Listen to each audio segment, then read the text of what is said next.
Okay, you can let them out. They're excited because I made them some dog food. And this dog food has salmon in it because I made James some salmon. And Elvis is going for he's trying to get all the... James, are you letting them out? Because Elvis is going to eat everything. He's frantically trying to eat from every dish to get as much as he can. Anyway.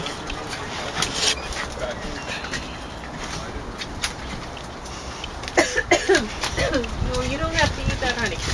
I put 4 dishes down there and you don't have to compete. So we're going to be talking about Crime and Punishment today and Ghost Train to the Eastern Star. And she likes this so much, she's willing to eat it without me hand feeding it to her. Yeah. And I was worried about Angel eating salmon because I fed her some salmon the other day. And she wasn't eating as much after that, and I thought, oh no, I did it. I should have fed her just chicken and rice.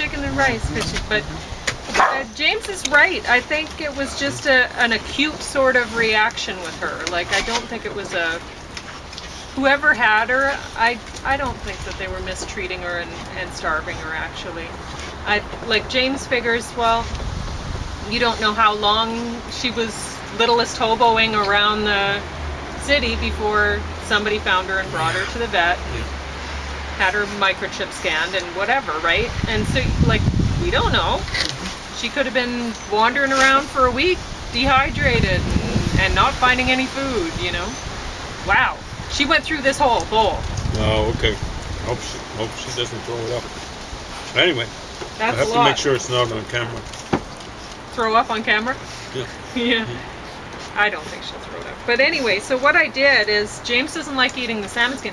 And when we had our little dog Tornado, the treat that he would always pick, we'd take him to the pet store, and they had the treats, and they'd have them at levels where the dogs could smell them too. But I'd take some down, I'd say, do you want this one? Do you want this one? But the one he always picked was salmon skin rolls. He loved those things. And they weren't really that expensive. But now I realize just how cheap they are to make, right? Because you just... I guess other people are like James, maybe they don't want to eat the salmon skin. So... Now when you... Oh, sorry. No, that's okay. When you say our little dog, Tornado, that's a little Basset Hound. Yeah, he was 10 times the weight of her. Almost exactly 35 pounds. She's 3.5 pounds. So I did put like some salmon meat in there, but I carefully picked out all the bones, so I hope you won't find bones in there. I didn't find any in the first month. Okay. But I was a little more careful with theirs because, yeah, because you can pick them out yourself, but they can't as much. So, and I was going to mince them up in the food processor, but I don't know if it would be small enough pieces even then. So, it might be awful, but yeah. They're so small. So I was very careful going through it. Very anatomical process. It's difficult for me. It's more difficult with the mackerel for me to do that somehow. I don't know why. Well, did you fry this or? No, I baked it. You baked it. The same thing. The mackerel is very oily, Yeah. so everything sticks to everything else. Yeah. With that. Well, they cleaned up those dishes. Yeah. So what I put in their dog Now food, they want to clean up before me, not after me. Yeah. You guys want to be bus boys, eh, buddy? I wish we could get the camera on him. He looks so appealing. But Yeah, he's a sweet little... Well, I had the camera. well, He was digging through everyone's dish. He was like, I'm going to eat everyone's food while they're trapped in there. But everyone got some food, and they'll get some more later on. You know, when James eats some dinner, they'll eat some more dinner. there you go. And because they like to eat as a family, and usually James will give them some stuff, and they know it. So Yeah, I guess you're not supposed to feed dogs at the table, but yeah. I don't give a flying flock about. I said flock, F-L-O-C-K. Just in case you're censoring out there, Facebook or whoever this is. No, I warn people in the write-up when I'm going to use harsh language. Yeah. Anyway, but Angel's looking way better now. Yeah, she's looking A almost lot healthy. better. Almost. I mean, she's still a bit thin, but she's jumping, not up onto the chair herself right now, but she's jumping quite a bit. She'll jump down. Yeah, the first time I saw her jump, I don't like. she's great at jumping horizontally. I thought she turned into a flying squirrel. She was Yeah, she's airborne for a while. There we go. Yep. But anyway, so everyone's happy because I got some salmon today. I was Hey there, buddy. I put No. potato and black-eyed peas, chickpeas. Those were cooked. Everything cooked. And the salmon, and I minced that up in the food processor. That's what they got today. So that was their dog food of the day. They look happy but not content. Well, There is a difference. Yeah, Florida. they could eat until they throw up of this stuff. They love it. But so it's pretty cheap to make a lot of dog food yourself, really. And they love it. Especially if you put salmon in it. They love it. Yeah, they're just loving it. And they love chicken. But we don't eat chicken, so. Ooh, And we were talking about gruesome stuff, chicken. It smells environmentalism and raising an environmentally friendly family and a healthy family of dogs. I mean, if you get cans of salmon, well, that's quite pricey. This salmon was, I think it was $6 and something a kilogram, and it's wild caught Canadian salmon. Yeah. Where Pauline cooked it up, it's awful gruesome looking stuff. Well, and it'll take me a while to get the bones out. But I don't know. Anyway, when you get a can of salmon, it's so much more expensive. It's like for 100 grams of the flake stuff, like that's 100 grams without the water in it, right? Then I think it's about $3 a can. So it's considerably more expensive. And plus you have the can, which, do you want the can? That's not very environmentally friendly of you.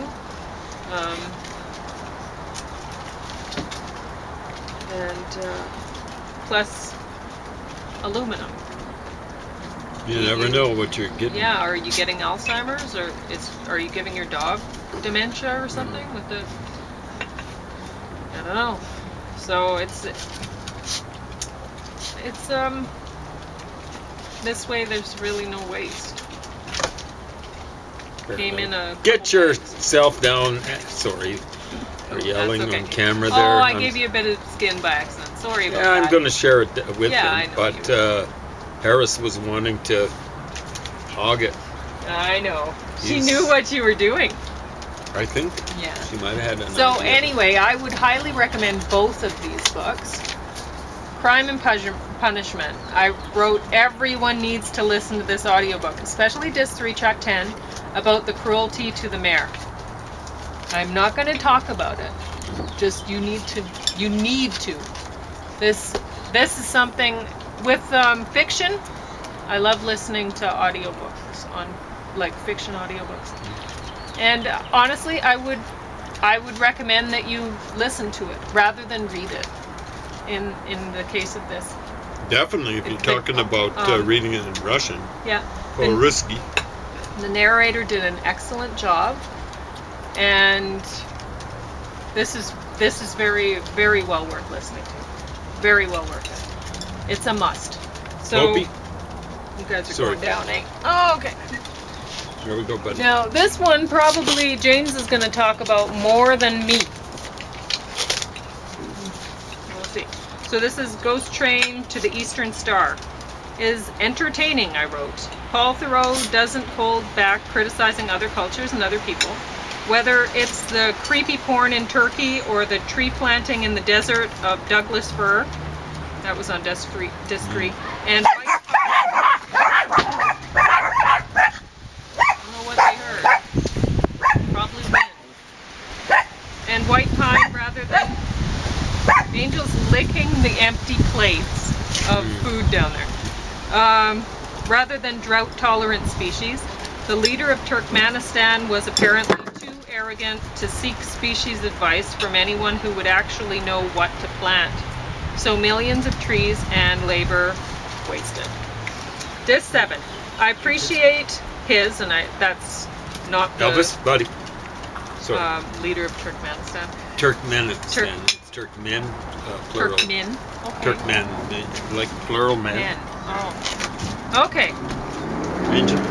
I'm referring to Paul Thoreau, which I want to clarify that because James gets really annoyed about that. About what? When people say his and they're referring back past. Oh, when you're talking, it's one thing, but when Howard Zinn is writing it, come on, Howard, buddy. Yeah. So I don't, if people are talking, you can't expect them to have everything planned and plotted out. Anyway, so I appreciate Paul Thoreau's honesty about India and Indians. I like hearing about his conversation with a Sikh man who'd been anglicized, had a British wife, but really was still Sikh and cheered for the Sikh player in a cricket match against a British team. Nothing changes in India besides the climbing over population rate. It is a corporatist system of corruption. Thoreau pulls us through our romantic notions, so we must face the reality that is undeniable. India stinks. Monkey Bundar? Oh, Bundar. That's monkey, I guess. Shouted at black British cricket players. So I loved listening to this audiobook, and I didn't expect to at all. But I think, he was perhaps a little bit charitable with some people. Everybody shows their biases a bit, right? But I think for the large part, he was very honest, and he certainly shows his interests and stuff while traveling. He's sort of redoing a trip that he'd done when he was young, and in this. I think in the 70s. So he was hitting a lot of commie places. Like Turkmenistan used to be commie. It might still be fairly close to a commie. And so every place he's going to all the porn shops and stuff. And this time, like back then, he wasn't married, but this time he's married, and it's like, okay, well, what's his wife? Where's his wife? Why didn't she travel with him? And we need more explanation on that. So maybe he's thinking, okay, well, I want to revisit the place and have the same sort of, not have the wife there, so I can actually see how people are reacting towards me or whatever, right? And that could be. But, I mean, he's always talking about the prostitutes and this and that, wanting, they're like, oh yeah, I'll do whatever. And it's like, what? I don't know if maybe this does happen in those places. Maybe you go to these places and it's like prostitutes just offering themselves constantly. But it's like, wow, I couldn't imagine. I've never went anywhere where I've even been in areas where there are prostitutes or whatever, right? In all my travels, I've only noticed one prostitute. And it wasn't me that noticed. We were a part of a soccer team, the Alberta Major League, and we were up in Edmonton, high rise. Well, it's high rise as Edmonton got back then. This would have been 1981. I'm going to put Elvis back in while you're talking. Come on, Elvis. Oh, handsome. I know. So, the guy had been the captain of the Alberta's all-star team, select team, they tend to call it in soccer. The previous year, he was on our team that year. And we just got ensconced in the hotel room. We're kind of looking out. You know, we get a view from 8 stories up or 10 stories up or whatever it was. And this guy's a big dumb guy. I'm not going to mention his name. Big dumb English guy, the kind of guy that gives English people a bad reputation. And there are a lot of them going to soccer. I don't know why it is. There were some nice guys, English guys. Did I get it? There was one Cockney guy I particularly liked. There we go. So Kevin, in case you're watching, I'm not talking about you. But the worst guys on that team were the Welsh guys. God, they were awful. I ran across some very nice Welsh people, but wow. Anyway, this guy starts yelling. They'd seen a hooker down on the ground, you know, by the front door. And yelling, "Hey, how much you charging?" He really put him in his place. Big dumb English guy. He might have been like 6'4" or something. She just said, so a little warning here, you know, this isn't for the family. She said, "I'll do all of you guys up there." You know, it was like a big challenge. It's like putting him down. That shut the guy up just right away. Didn't have a comeback for it, so that was hilarious. I almost felt like just cheering, you know, like, but you know, you can't do that with teammates. You got to play with them. The team, it's kind of like a family or whatever. It's you can't put idiots like that up for adoption. It's so ignorant. It's embarrassing. Anyway, yeah, I've traveled a lot of different places in the world. I don't think I've ever noticed a hooker. Maybe been around. I don't know. Yeah, this guy's looking for him. So. Yeah. Mm-hmm. So anyway, I think it really tells what a person is like, what they notice. You know, like I would notice plants more than anything, and birds, I think, when going to different places. And I'm looking for bookstores and museums. Yeah. So if you're like, it's a great travel book, and honestly, it's great listening to as an audiobook. We found while we're going to the mountains, going for a hike, we like to listen to travel books on the way, and we often like listening to Christian sermons too. But that's a very different thing. I didn't expect to, but I enjoy listening to them while we're going there or going back. It's hilarious. Yeah, it is.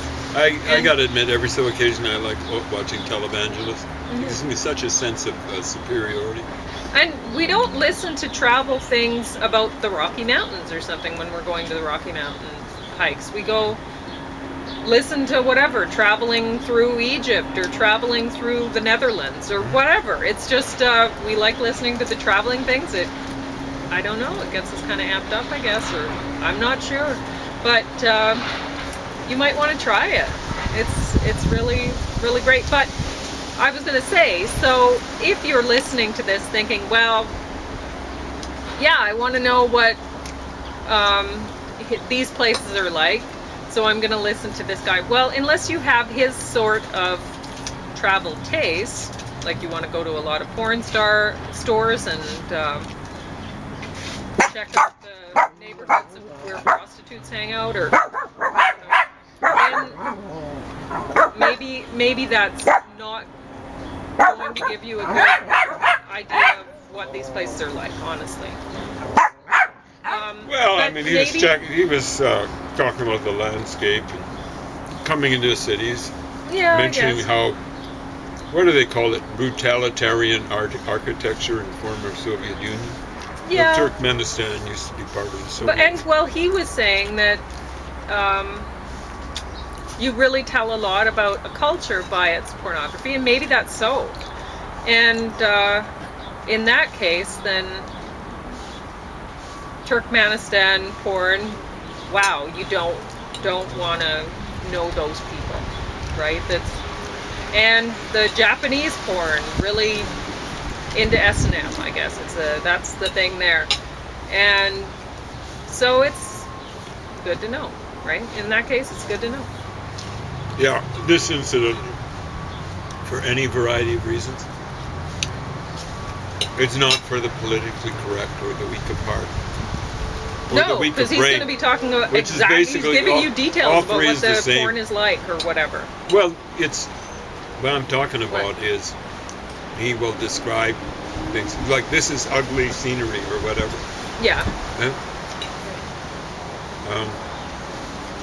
So if you've got one of those sensitive souls and you don't like hearing bad about countries, except for the United States and England, places where there's a white majority with a Puritan background, white Anglo-Saxon stuff. Every other place is just gosh darn great.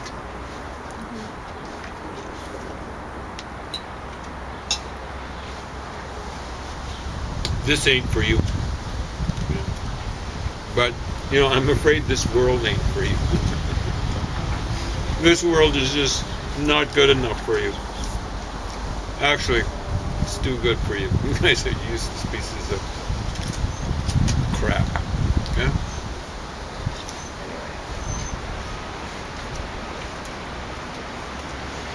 And I will give Angel more of the salmon later on today. I just don't want her to get sick on it. I'm worried about her because she's so skinny still.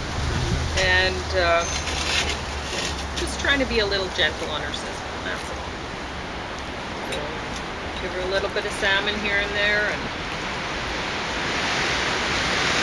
we hope she'll get really fit.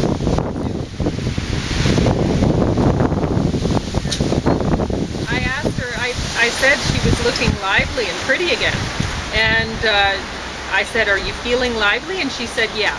And I said, are you feeling strong? And she said, no. So she's still not feeling strong. No, but she's looking a whole lot better. But she's feeling lively. So that's good. She's actually able to hold her mouth. You see how it's not nearly as crooked. Like her nose was crooked and I was like, oh my gosh, what has happened to you? But she's a little bit stronger, even though she says she's not feeling strong yet. And her legs are still a bit wobbly when she's walking around sometimes. But we'll see. I think she's going to be just fine. That's fine as someone who might be like the equivalent of a 70-year-old. Yeah, she's an old lady, so it's tough. But if you find a 3.5-pound little lady like this, or or even a bigger dog, or especially find them in their yard, and you think, oh well, that dog doesn't have a home or whatever, might need me for some reason. Why are you lying to yourself? You know that dog has a home. You know it. And if you cared enough, you would take the dog to go get their microchip scan, because oftentimes they will have one, and then you know for sure. So don't fool yourself into believing, oh, I'm rescuing some animal by taking them out of somebody's yard, or whatever. You're not. So speaking of fooling oneself, yesterday we were looking at this book, and maybe we got cut off. Oh. That was saying that democracy was brought to the world by 1491, I think. Yeah, 1491. Okay, so go ahead, continue talking about 1491. So I was running through the exercise, it's kind of current now that it's not just the Americans and the Canadians that got democracy from the indigenous peoples. The Europeans did too, and spread from there to Europe. Wow! That's bass backwards. Because democracy came from Europe to the United States. The people who invented it were the people that we get the word democracy from. It's a Greek word, and the Greeks invented it. And it wasn't Melina Mercouri, and the people who put out Zorba, the Greek, actually that was Anthony Quinn and so on and so forth. But, it was maybe invented as early as 500 BC. In part. Yeah, they had slaves. They had something like democracy. That's BC there, okay? It's a little bit before Christopher Columbus. It's like 2,000 years before. So the exercise I was running, you try this at home. You know how they say, don't try this at home? Try this at home. Fact is, it's not just recommended. If you want to talk with me, it's required. There's a little experiment. How many words having to do with democracy? Extend it. Extend it. Use. How many of those words come from native languages, indigenous languages in North America? How many of them? I can only think of one. Now, maybe I'm going through some sort of mental block that's just, it's like a set of blinkers. Blinkers like the yellow faux gauches are just blocking stuff out. I can't look left. I particularly can't look right because I'm a faux gauche. And I can't see all of reality because it doesn't accord with my dreams. Well, they believe that, or a lot of yellows believe that reality is subjective and it's whatever they choose it should be. Right? Well, they ultimately, believe that of they course. create reality. Oh, exactly right. So, yeah, and the way they create it is by changing language. Everything changes. Like when I was a kid, they're literally someone that arrogant that they think they are creating reality for everything. So in the early 60s, you don't call people the N-word. It's one that's related, Negroes. That's what you. And then, but sometime around 1970, they're blacks. You don't call them Negroes anymore because that's patronizing. How exactly? I don't know. Because it basically means the same thing as black. But, except it's like maybe more Latin, it's so more objective. Or something like that. Or maybe it's too close to the N-word. And so, but now you don't say black anymore, you say African American. No, well, what's the difference? We were talking about India, for example, and I hadn't realized that. I should have realized it. But when I'd learned about the caste system, I really didn't think that there were African sort of people in India. So I didn't think that it was really an issue, that they would have, that people in India would have some racist issues towards people from Africa. It hadn't crossed my mind. I don't know why it hadn't. But this Bundar thing, the monkey thing, that's interesting to me. I didn't realize that, and I should have realized it. I've heard about it happening in other places, like in Italy, soccer matches, Italians throwing bananas on the field, When they're black. Like